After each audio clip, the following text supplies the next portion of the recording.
जब एक रहस्यमयी साधु राजा विक्रमादित्य के दरबार में आया और उसने 3 ऐसे सवाल पूछे जिनका जवाब न सिर्फ राजा की बुद्धिमानी बल्कि उसके पूरे राज्य के भविष्य को तय करेगा, तो सबकी सांसें थम गईं। क्या राजा इन सवालों का जवाब दे पाएगा या उसे अपना राज्य हमेशा के लिए खोना पड़ेगा?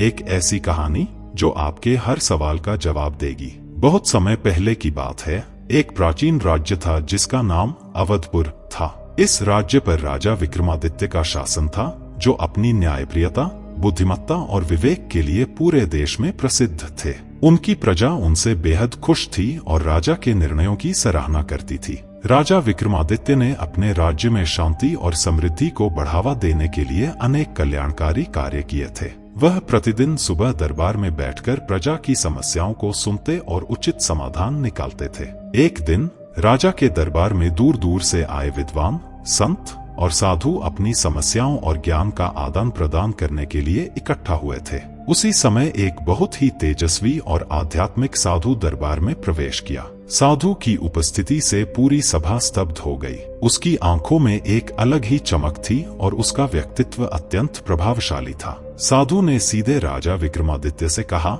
हे राजन, मैंने आपकी बुद्धिमानी के किस्से सुने हैं, लेकिन क्या आप सच में उतने बुद्धिमान हैं जितने लोग कहते हैं? राजा ने नम्रता से कहा, हे संत, मेरे बुद्धिमान होने का निर्णय आप करें, मैं आपकी परीक्षा के लिए तैयार हूँ। साधु ने मुस्कुराते हुए कहा, राजन, मैं आपको 3 प्रश्न पूछूंगा। अगर आप इन प्रश्नों का सही उत्तर दे पाए तो आप निस्संदेह इस संसार के सबसे बुद्धिमान व्यक्ति कहलाएंगे। लेकिन यदि आप असफल होते हैं तो आपको अपना राज्य खोना पड़ेगा। क्या आप यह चुनौती स्वीकार करेंगे? राजा विक्रमादित्य एक क्षण के लिए चुप हो गए। राज्य खोने की बात बहुत गंभीर थी, लेकिन उन्हें अपनी बुद्धि पर विश्वास था। उन्होंने निडर होकर कहा, मैं आपकी चुनौती स्वीकार करता हूँ। साधु ने राजा से पहला प्रश्न पूछा, इस संसार की सबसे बड़ी सच्चाई क्या है? राजा ने गंभीरता से सोचा। उनके दरबार में बैठे सभी लोग भी ध्यानमग्न हो गए, यह जानने के लिए कि राजा क्या उत्तर देंगे। राजा ने थोड़ी देर सोचने के बाद कहा, मृत्यु ही इस संसार की सबसे बड़ी सच्चाई है। यह ऐसी सच्चाई है जिसे कोई भी नकार नहीं सकता। चाहे कोई कितना भी महान हो, मृत्यु से बच नहीं सकता। साधु ने सिर हिलाया और कहा, तुमने सही उत्तर दिया राजन। अब दूसरा प्रश्न सुनो। दूसरा प्रश्न था, ऐसी कौन सी चीज है जिसे पाने के बाद भी इंसान कभी संतुष्ट नहीं होता? राजा इस प्रश्न को सुनकर गहरी सोच में पड़ गए। उन्होंने सोचा कि धन, शक्ति और ऐश्वर्य ऐसी चीजें हैं जिनके पीछे लोग भागते रहते हैं, लेकिन इनसे भी पूर्ण संतोष नहीं मिलता। कुछ क्षणों के बाद राजा ने कहा, इच्छा। चाहे इंसान कितनी भी चीजें पाले, उसकी इच्छाएं कभी खत्म नहीं होती। जितना भी पालो और पाने की इच्छा हमेशा बनी रहती है। साधु ने फिर मुस्कुराते हुए कहा, तुम्हारा उत्तर सही है। अब अंतिम और सबसे कठिन प्रश्न सुनो। तीसरा प्रश्न था, ऐसी कौन सी चीज है जो हर किसी के पास होती है लेकिन उसे कोई देख नहीं सकता? यह प्रश्न राजा के लिए सबसे कठिन था। राजा ने अपने विद्वानों और मंत्रियों से विचार विमर्श किया, लेकिन किसी के पास संतोषजनक उत्तर नहीं था। कुछ समय बाद राजा ने अकेले में गहन चिंतन किया और अचानक उन्हें उत्तर सूझा। राजा ने साधु की ओर देखा और कहा, भविष्य ही वह चीज है जो हर किसी के पास होती है, लेकिन कोई उसे देख नहीं सकता। साधु ने कुछ क्षण सोचा और फिर राजा की बुद्धिमानी की सराहना की। उन्होंने कहा, तुम्हारा उत्तर सही है। तुमने सभी प्रश्नों का सही उत्तर दिया है। तुम्हारी बुद्धिमानी अतुलनीय है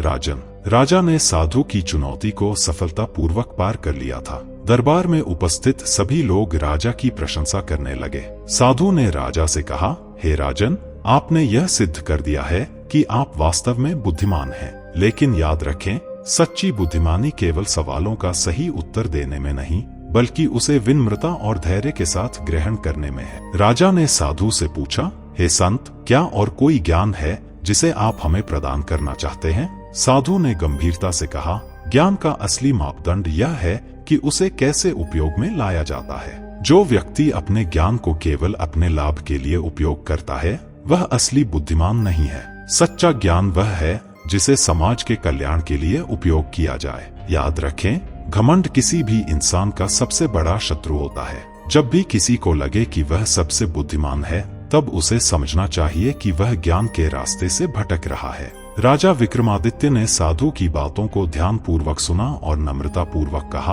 आपने जो ज्ञान दिया है वह अनमोल है। मैं आपके निर्देशों का पालन करूंगा और कभी भी अपने ज्ञान का घमंड नहीं करूंगा। मेरा प्रयास होगा कि मैं इसे समाज की भलाई के लिए उपयोग करूं। साधु ने राजा को आशीर्वाद दिया और वहां से चले गए। राजा विक्रमादित्य ने अपनी बुद्धिमानी से सभी सवालों का सही उत्तर दिया था, लेकिन इस परीक्षा ने उन्हें और भी गहरे ज्ञान का अनुभव कराया। उन्होंने सीखा कि सच्ची बुद्धिमानी केवल उत्तर देने में नहीं, बल्कि उसे सही दिशा में उपयोग करने में है। साधु की बातें राजा के मन में गहरे उतर गईं और उन्होंने निश्चय किया कि वह हमेशा अपने ज्ञान का उपयोग समाज के हित के लिए करेंगे। वह कभी भी घमंड में नहीं पड़ेंगे और अपनी प्रजा की भलाई के लिए तत्पर रहेंगे। इस घटना के बाद राजा विक्रमादित्य का शासन और भी न्यायपूर्ण और समृद्ध हो गया। उनकी विनम्रता और बुद्धिमानी की गाथा पूरे राज्य में फैल गई। यह कहानी हमें सिखाती है कि सच्चा ज्ञान वह है जिसे विनम्रता और धैर्य के साथ स्वीकार किया जाए। बुद्धिमानी केवल सवालों का सही उत्तर देने में नहीं,